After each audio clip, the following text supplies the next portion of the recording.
हो गया। चलिए रुपये बताइएगा। यहाँ क्वेश्चन हो रहा है कि प्रकाश की चाल सर्वाधिक होती है किसमें?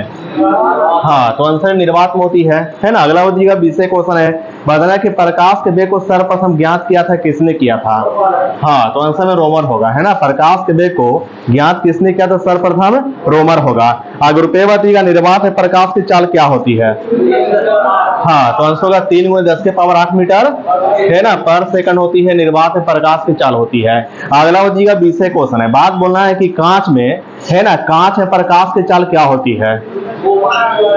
2 × 10⁸ मीटर पर सेकंड, है ना। 2 गुना, है ना, 10⁸ मीटर पर सेकंड होती है ना, कांच में प्रकाश की चाल। अगर रुपये बताइएगा, जल में प्रकाश की चाल क्या होती है? हाँ, तो आंसर होगा 2.25 गुने, है ना, 10⁸ मीटर, है ना, पर सेकंड होती है। इस बात क्या रखिएगा। अगला बताइएगा, 20 क्वेश्चन है, यहाँ क्वेश्चन हो रहा है कि रॉक साल्ट में, है ना, रॉक साल्ट में प्रकाश की चाल क्या होती है? हाँ, 1.9, है ना, 9 गुने, है ना, 10⁸ मीटर पर सेकंड, है ना। मैंने पूछा आपसे क्वेश्चन की रॉक साल्ट में प्रकाश की चाल, तो आंसर 1.96 गुने 10⁸ मीटर पर सेकंड होगा। इस बात क्या रखिएगा। अगर रुपये बताइएगा, क्वेश्चन हो रहा है कि तारपीन के तेल में प्रकाश की चाल क्या होती है? गुरबी बताइएगा। हाँ, 2.04 होगा, है ना। आंसर में 2.04 गुने 10⁸ मीटर, है ना, पर सेकंड होगा। इस बात क्या रखिएगा, ठीक ना। तब पूछे आपसे कि तारपीन के तेल में प्रकाश की चाल क्या होगा, तो आंसर होगा 2.04 गुने 10⁸ मीटर पर सेकंड होगा। इस बात क्या रखिएगा। अगर रुपये बताइएगा, क्वेश्चन हो रहा है कि नायलॉन में प्रकाश की चाल, हाँ, तो नायलॉन में होगा प्रकाश की चाल 1.96 गुने, है ना, 1.96 गुने 10⁸ मीटर, है ना, पर सेकंड होगा। इस बात क्या रखिएगा, ठीक ना।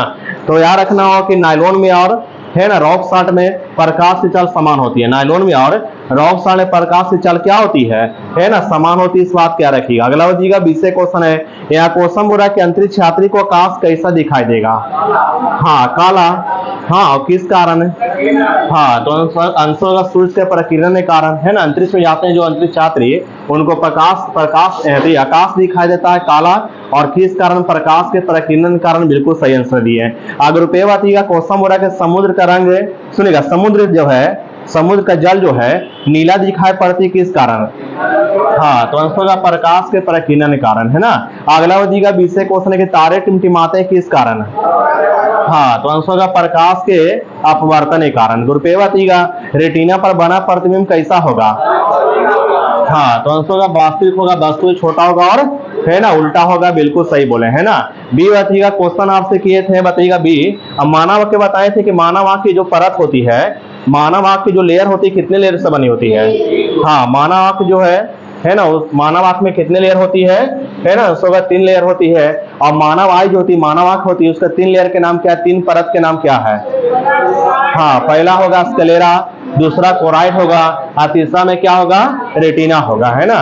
रेटिना पर ही प्रतिबिंब बनती है ना, है ना। इस बात क्या रखिएगा। मानव आंख में कहाँ पर प्रतिबिंब बनती है ना, आंसर होगा रेटिना बनती है। और रेटिना प्रतिबिंब कैसी बनती है ना, आंसर होगा वास्तविक उल्टा वस्तु से छोटा, है ना। रेटिना पर प्रतिबिंब बनती है वास्तविक उल्टा वस्तु से, है ना, छोटा बनती है। इस बात क्या रखिएगा। यानी मानव आंख फिल्म बोलते हैं, है ना। फिल्म जो होता है ना, बनता है एक तरह से, फिल्म बोले तो रेटिना ही होता है। इस बात क्या रखिएगा। अगर रुपये बताइएगा, क्वेश्चन हो रहा है कि मानव आंख में सबसे पहले प्रकाश कहां से प्रवेश करती है? बढ़िया से, हाँ, मानव आंख में सबसे पहले प्रकाश प्रवेश करती है कहां से?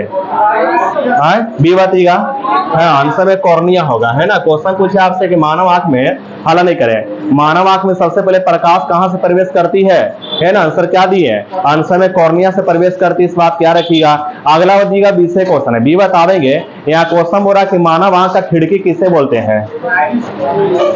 कॉर्निया को ही, है ना। आंसर में कॉर्निया को ही कहते हैं मानव आंख का खिड़की, है ना, क्योंकि सबसे पहले प्रकाश तो इसी माध्यम से इसी में से प्रवेश करता है सबसे पहले मानव आंख में। अगर रुपये बताइएगा, क्वेश्चन हो रहा है, रुपये बतावेंगे। बात किया रही है, यहाँ क्वेश्चन हो रहा है कि प्रकाश का सबसे अच्छा परावर्तक किससे माना जाता है? हाँ, तो आंसर होगा समतल दर्पण को माना जाता है। बिल्कुल सही है। अब ये बताइएगा, क्वेश्चन हो रहा है कि 2 समानांतर दर्पण के बीच रखी वस्तु का प्रतिबिंब कितना बनेगा? हाँ, तो आंसर में अनंत बनेगा। बिल्कुल सही आंसर दिए। अगर रुपये बताइएगा, क्वेश्चन हो रहा है कि हवा का बुलबुला है ना जल में व्यवहार करती किस लेंस के भांति? हाँ, तो आंसर होगा अवतल लेंस के भांति। अब बी बाती का क्वेश्चन बोल रहा है कि हवा में जो हवा का बुलबुला जो होती है वो जल में दिखाई देगा किसके समान?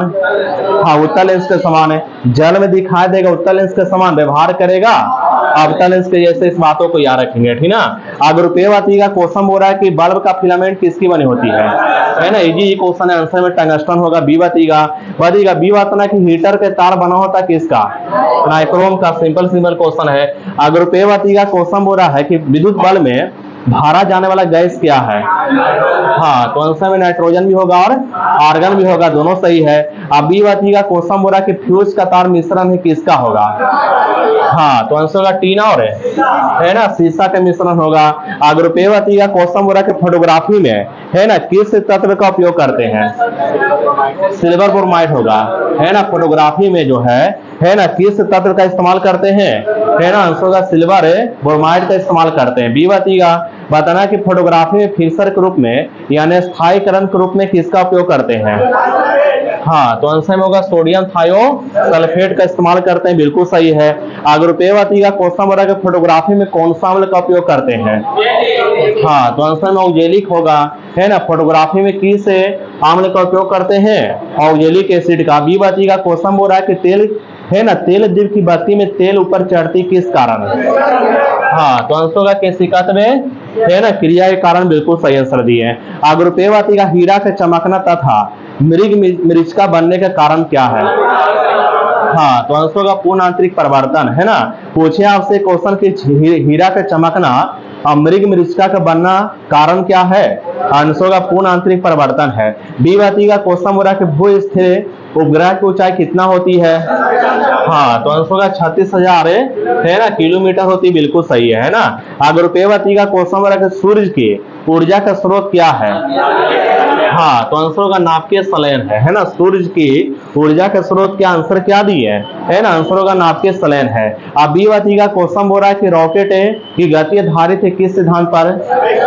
हाँ, तो आंसर होगा संवेग संरक्षण के सिद्धांत पर रॉकेट की गति आधारित है। अगर रुपये बाती का क्वेश्चन बोल रहा है कि संवेग की परिभाषा जो है न्यूटन के किस नियम से मिलती है?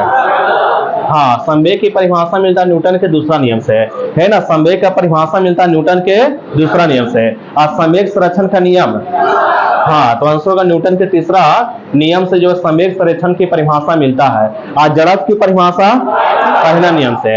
या किस नियम को जड़त्व का नियम बोलते हैं?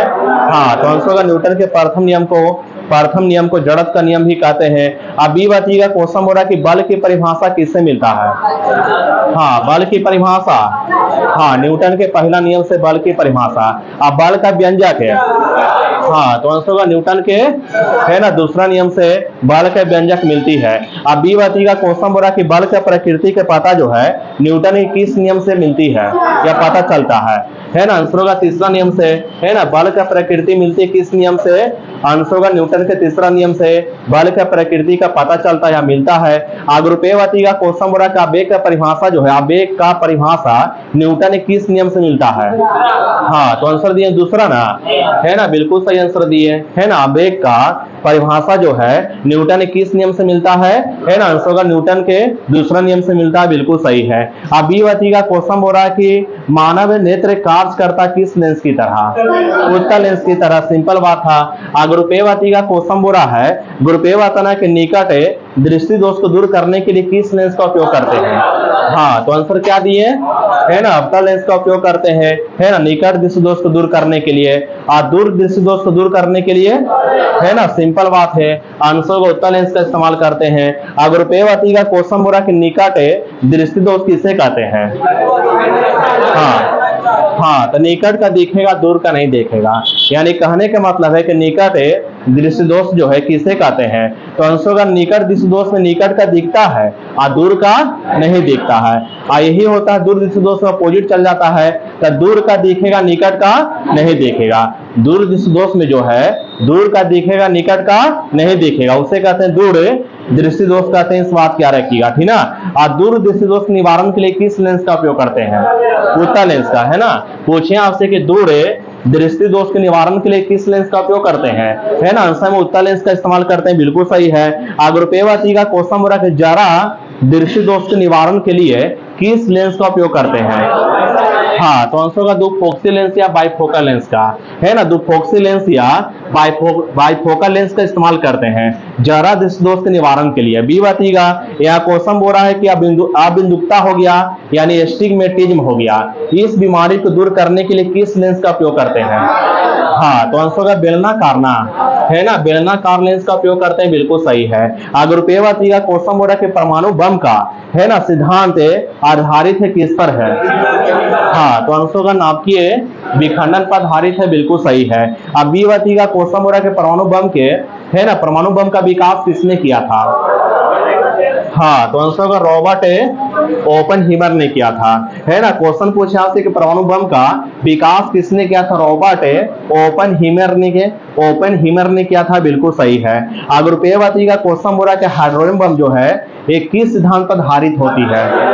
हाँ, तो आंसर होगा नाभिकीय संलयन सिद्धांत पर हाइड्रोजन बम में आधारित होती है, बिल्कुल सही है। अब बी बताइएगा, क्वेश्चन बोला कि हाइड्रोजन बम का, है ना, विकास किसने किया था? हाँ, तो आंसर होगा एडवर्ड टेलर ने किया था। कब किया था? हाँ, तो आंसर होगा 1952 में, है ना। पूछे आपसे क्वेश्चन है कि हाइड्रोजन बम का विकास किसने किया था? आंसर होगा एडवर्ड टेलर ने किया था, 1952 में किया था, बिल्कुल सही है। अगर रुपये बताइएगा, क्वेश्चन बोला ग्रीन हाउस प्रभाव जो है, सुनिएगा, यहाँ क्वेश्चन बोला ग्रीन हाउस प्रभाव गैस क्या है? हाँ, CO2 है, और भी होता है, आंसर में CO2 होगा मूल रूप से। अगला बताइएगा, 20 क्वेश्चन है, बताना कि दाढ़ी बनाने तथा आंख नाक कान की जांच करने में किसका उपयोग करते हैं? हाँ, तो आंसर होगा अवतल दर्पण का उपयोग करते हैं, बिल्कुल सही है। अगर रुपये बताइएगा, क्वेश्चन बोला कि प्रथम बार, है ना, परमाणु बम जो है ना, किस विश्व युद्ध में गिराया गया था? द्वितीय ना। हाँ, तो आंसर होगा द्वितीय विश्व युद्ध में प्रथम परमाणु बम गिराया गया था, और दूसरा परमाणु बम भी गिराया गया था। और ये बताना कि प्रथम बार परमाणु बम जो है कब और कहां में गिराया गया? हाँ, तो आंसर होगा 6 अगस्त 1945 को, है ना। आंसर होगा 6 अगस्त 1945 को गिराया गया था, और कहां में? है ना, आंसर होगा हिरोशिमा में, है ना। आंसर क्या होगा? हिरोशिमा में गिराया गया था, बिल्कुल सही है। और जो पहला बार हिरोशिमा में बम गिराया गया था, सर्वप्रथम में परमाणु बम गिराया गया था, उसका नाम क्या था? हाँ, तो आंसर होगा लिटिल बॉय, है ना। आंसर क्या होगा? है ना, लिटिल बॉय होगा, बिल्कुल सही है। और दूसरा बार जो परमाणु बम गिराया गया था, कब गिराया गया था? हाँ, तो आंसर होगा 9 अगस्त 1945 को, है ना। आंसर क्या होगा? 9 अगस्त 1945 को गिराया गया था, कहां में? हाँ, तो आंसर होगा नागासाकी में, है ना। आंसर क्या होगा? है ना, आंसर होगा नागासाकी में गिराया गया था। इस बम के नाम क्या था? हाँ, तो आंसर होगा फाइटमैन, है ना। आंसर क्या होगा? है ना, फाइटमैन होगा। इस बात क्या रखिएगा, पॉज करो, चलिए।